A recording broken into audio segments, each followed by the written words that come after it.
Hello, everyone. This is truly a fan moment for me because we have the founder of Pydantic sitting here. Thank you so much. I'm Hemangi Karchalkar. I work as a senior software engineer at EPAM Systems. So, let's get started. Uh, if I ask someone in the audience, looking at these two images, what is your first impression?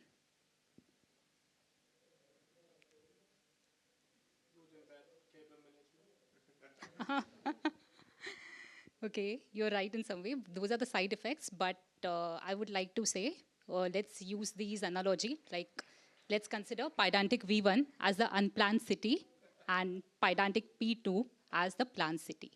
So Pydantic V1, normally it grew as an experimental project. Since it was an experimental project, there was ad hoc growth. There was no plan to it. So there were a lot of maintainability changes and people found it very difficult to maintain and use and through browse through the source code. Now consider Pydantic V2, the planned city. As you can see, planned city, it has improvised structure, efficiency, and reliability with improved performance, and it is easy to maintain, and it has also introduced in some new features. So the birth of this talk took place when I was actually doing something. I was writing this exact piece of code, and I ran into an error. So basically, you can see here, I have defined two models. One is a Pydantic model, as it inherits from base model, and the other is a ID. And this model has an attribute ID, which is of the type ID, which denotes a UUID. So when I ran this code, I ran into a series of errors. So what happens in a programming language when you hit an error? You get a stack trace. So in my desperate attempt to debug the code, I tried to scrutinize the stack trace. So in the stack trace, two things in particular caught my attention. One, there was a continuous mention to this generate schema.py file along with the path mentioned. And secondly, there was a mention of this function underscore underscore get underscore Pydantic core schema. Keep in mind these two things because this will be the basis of our talk. So I decided to follow this stack trace and follow the path. So this is what I found out. When I went into my virtual code editor and followed the path in the virtual environment, I could see these two packages, Pydantic and Pydantic core. So I can say Pydantic V2 is a combination of two packages, mainly Pydantic and Pydantic core. So let's start now. We'll take this talk in a way, we'll debunk all the boxes. Now let's start with the left-hand side box, which is Pydantic. So Pydantic is a pure Python package. It translates Python type definitions, that is base model, type dict, and data classes into something known as Pydantic core. I know everybody is confused, so let's get into the details. So going by the definition, it translates Python type definitions, that is base models, type dict, and data classes into Pydantic core schema. So this is a base model, and Pydantic, which is a pure Python package, it translates it into a core schema. So what exactly is core schema? Remember, I said I ran into an error, and there was one particular function that caught my attention, underscore underscore get Pydantic underscore core schema. So when I searched for this function in the code base, I found it. I found a call to it under this function complete model class, and there were a call to another functions. So this typically looks like if in Django you have used something known as middlewares. That is a call made sequentially to the functions one after other, and something is getting returned.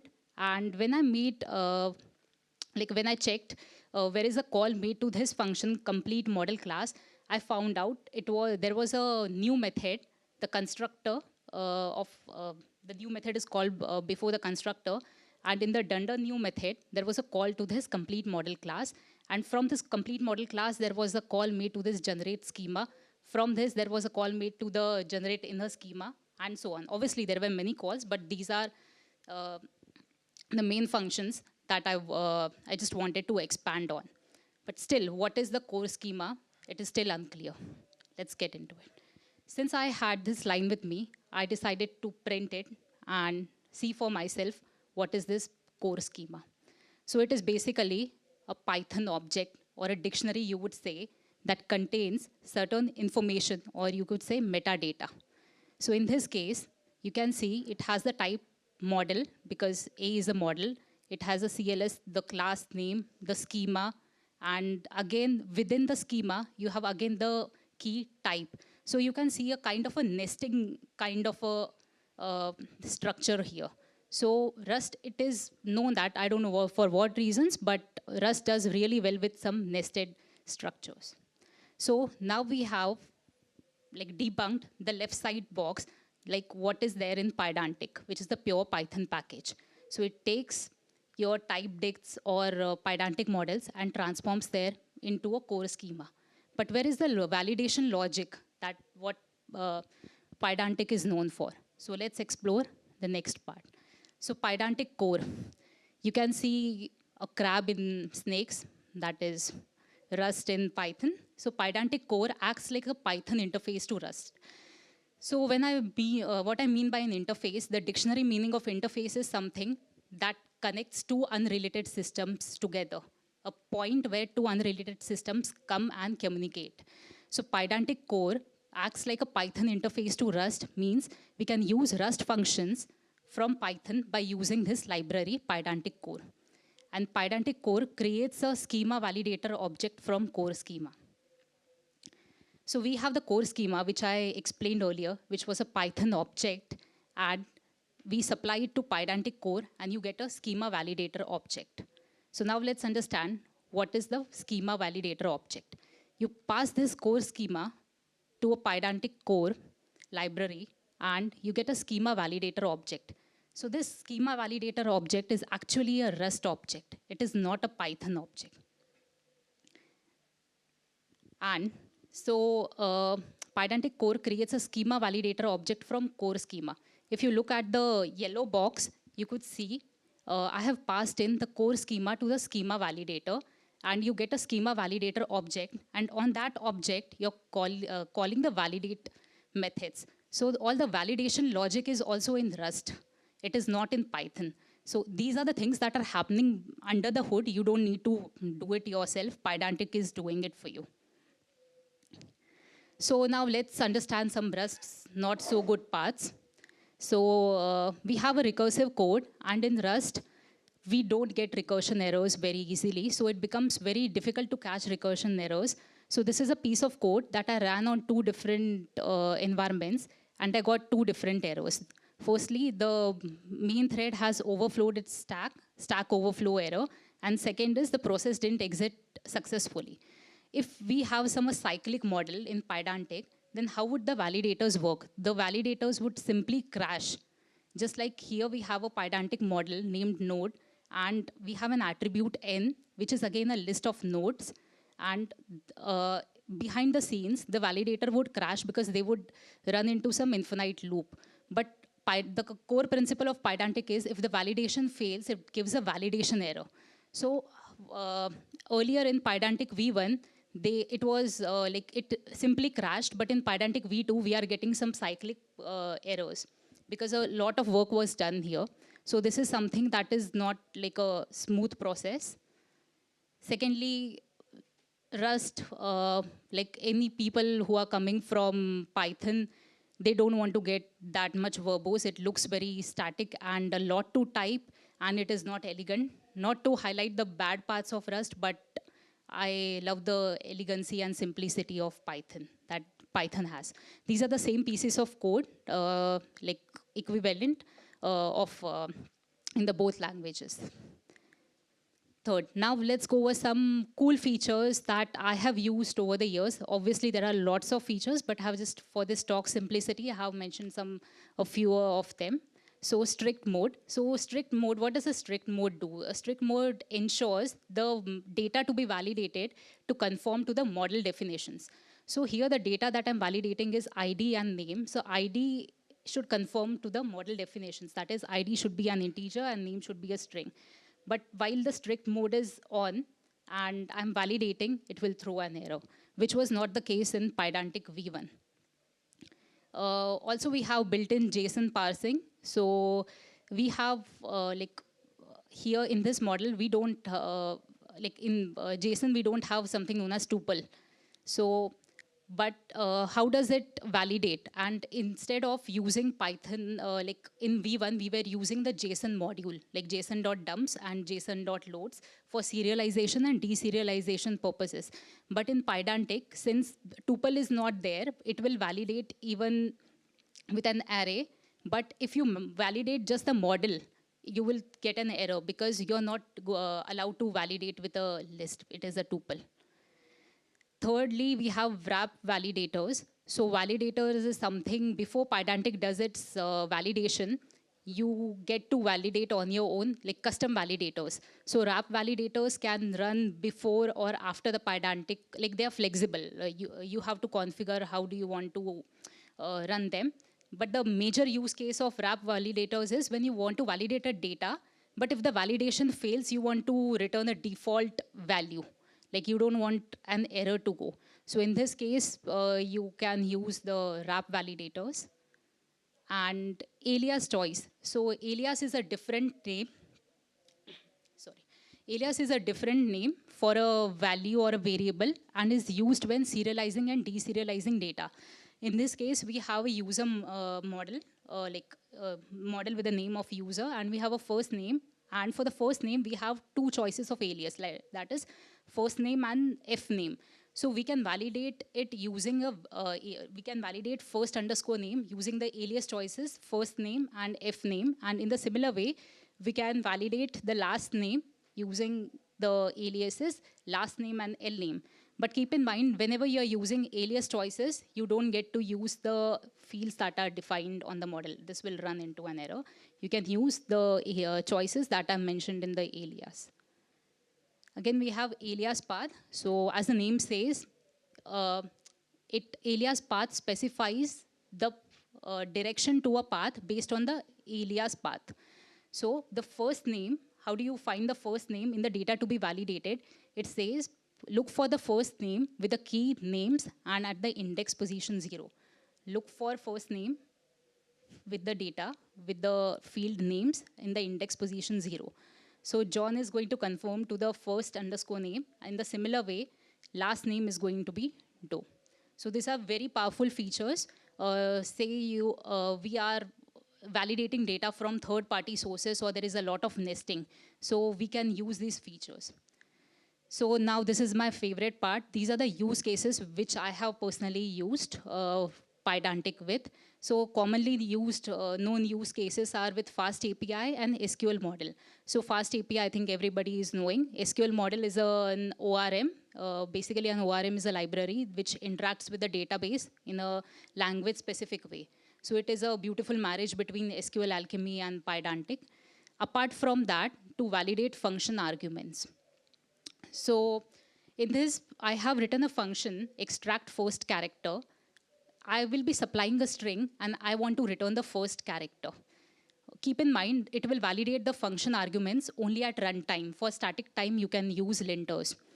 So this is how you do it in Python. If I'm running this function, I'll check if the parameter that is passed is not none. I'll raise certain errors. If it is not a string, I'll raise an error, and the length should not be equal to 0.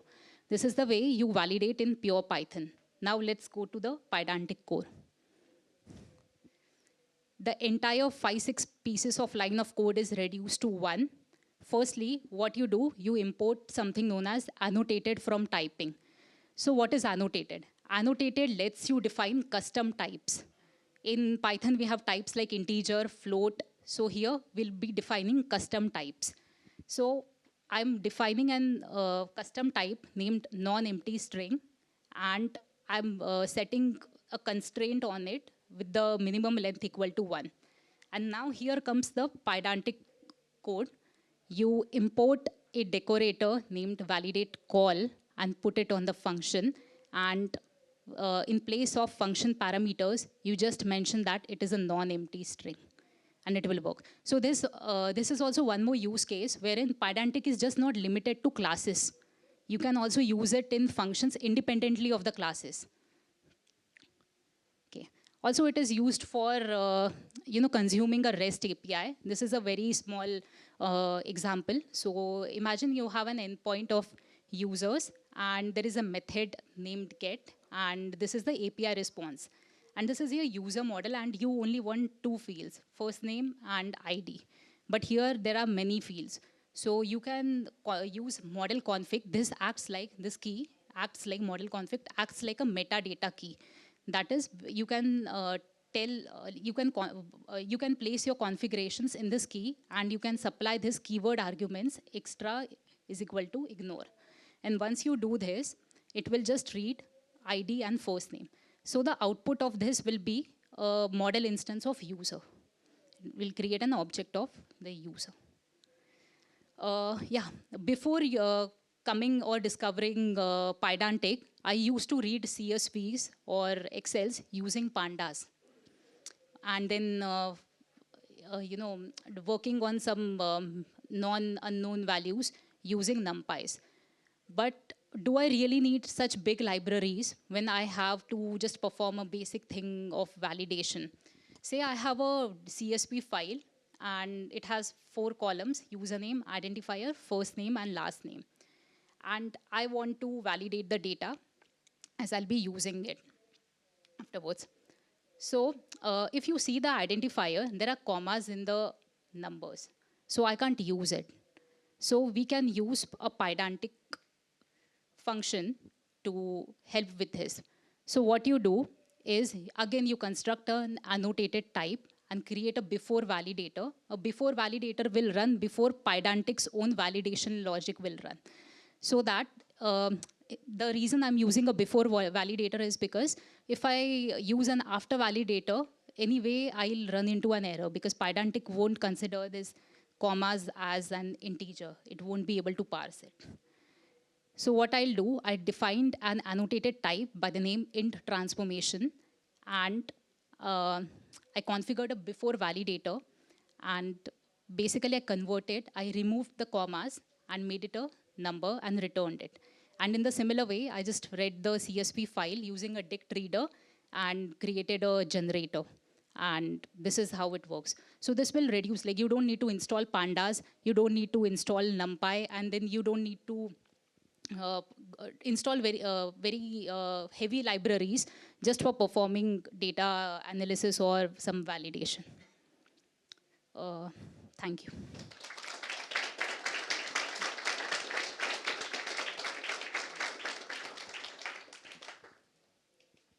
All right. Thank you for the talk.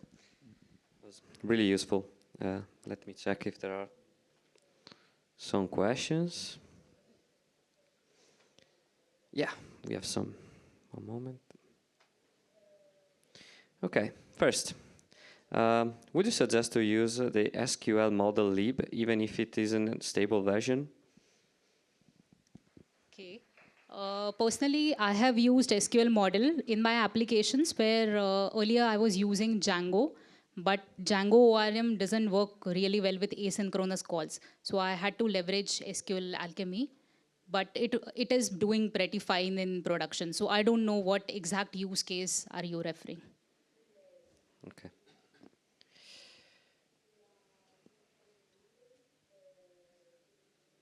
They disappeared. No questions. No, they disappeared. Okay. They reappeared. Thank you. Does function call validation work well with static type checkers, mypy, pywrite, or can conflicts arise? MyPy and... Okay, it works well. I have used it, so you can use it. Fair enough. I'll just kind of... One moment. Sorry, it should work absolutely fine because the static type checker will understand annotated and effectively ignore everything other than the first argument. So where you have annotated of int, whatever else, field or greater than or before validator or whatever, it will ignore everything else and just think of it as int. So it should just work fine with static type checking. Thank you. So last question for now, but if you have more, there is some time still. Is there a boundary between validation and transformation that I can tell? Yeah, as the name suggests, validation, you are just validating if the number you are inputting in for serialization or deserialization, is it integer or is it a particular type that you have defined. But transformation will coerce, it will transform the data. It will change the data, the input data and the output data, there will be some differences. So that is the boundary. Any tips to migrate from Pydantic v1 to Pydantic v2 in a big code base? Yeah, so basically, my experience with Pydantic revolves around using and migrating Pydantic v1 to v2 in my own source project. So there is a big documentation guide on the website of Pydantic that is there. And also make sure you are aware of the kind of errors that the library is raising. Because earlier there were different errors and we caught those particular errors and some things broke down in the production. I can add something if you like. Yeah, sure. Okay, sorry to... No, We have still 10 minutes, so. Sorry to interrupt, but we know it's not easy to migrate, and obviously Python has a limitation that you can't install two versions of the same package. So we vendor Pydantic v1 within v2. So from pydantic.v1 import base model, we'll give you v1 base model, so you can use it even when you have v2 installed, and we even have Pydantic v1 as a submodule of Pydantic v1. So the first thing to do is everywhere you import Pydantic, change it to pydantic.v1, then you upgrade to v2, everything should not change, then you can start progressively changing stuff wherever, across your code base. Thank you. No, one more? You have plenty of questions. Is it possible and actually meaningful to have the whole model defined in an external JSON file including constraints or some validators? Yes. This is a cool feature of Pydantic where we can generate the model code by using some JSON. So model code generator is a tool and you have the commands on the website and the documentation, and I have personally used. It works really fine, but in any case, we are using some automated tools. There is a slight chance that all the edge cases are not covered. So you may need to sometimes tweak a little bit, but this works really well. From the JSON schema, you can directly generate the model code. Cool. I can't see any more questions on Slido. Someone in the room wants to ask something that doesn't have maybe access to Slido? No. Thank you very much again. Oh, no, I thought In beginning your exploration of the Pydantic library to solve your bug, was there anything that would have helped you do it better or move faster or figure out how the architecture worked better? Yes, because there was not much there was not much documentation on the architecture part. So whatever documentation I could gain was through some of your PyCon talks only. So, but even after watching, so I had to get my hands dirty. So I feel it would be really nice if you could give a documentation, so that helps. Because this, the error that I ran into was a recent bug that was recently closed. What kind of documentation would have been your preference for the for the task that you were doing? Okay, so the current documentation of Pydantic is really nice, and I compare it with FastAPI. Like going from understanding, like not everybody is an intermediate learner or an advanced learner, so going from right from the ground level. So even a beginner can understand. That is something that I would prefer.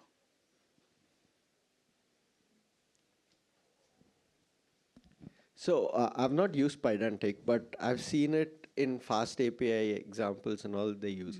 But I'm wondering, apart from web dev and those things, can we use Pydantic in like domain code where it's just Python calling Python everywhere? Yeah. Use it for general validation there. Does it work well in that use case? Yes, Pydantic, basically the way I see it is, I started using data classes in Python, and certain functionality was missing and I had to write a lot of code. So that a lot of code comes like custom validators and all, or you can validate the entire model, which some functionalities are not present in data classes. So you can use it. It works really well. Yeah, sure. No, please. Yeah, I think it's, so I look now quickly, I think FastAPI is downloaded 27 million times a month. Pydantic is downloaded 190 million times a month. So the majority of usage is not with FastAPI or even with like OpenAI or Anthropic or Dockeray or any of the other libraries. Most usage is people using it directly to validate, might be CSV data as you showed, might be like JSON data, might be, you know, whatever else. Django Ninja, yeah.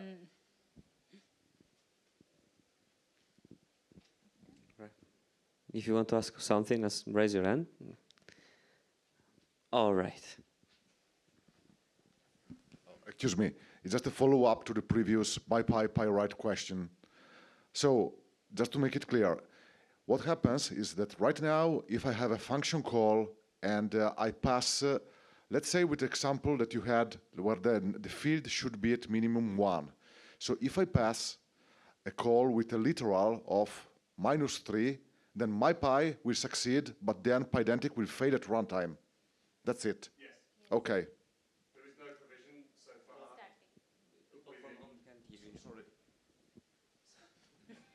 Sorry. So there is no provision right now within Python typing to do like bounds checks, as I think there is in TypeScript. So yeah, there's no way right now to do it. But we have an annotated types package where we specifically define general types for things like greater than, specifically so that in future type checkers can use it, and it's used by hypothesis, for example, to generate strategies for testing. So there's hope in time that those types exist and they're general and they're not specific to Pydantic, so it might happen, but we're not there yet.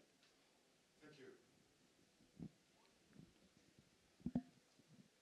We have still 4 minutes. We have still 4 minutes if you want. 3 for a last question.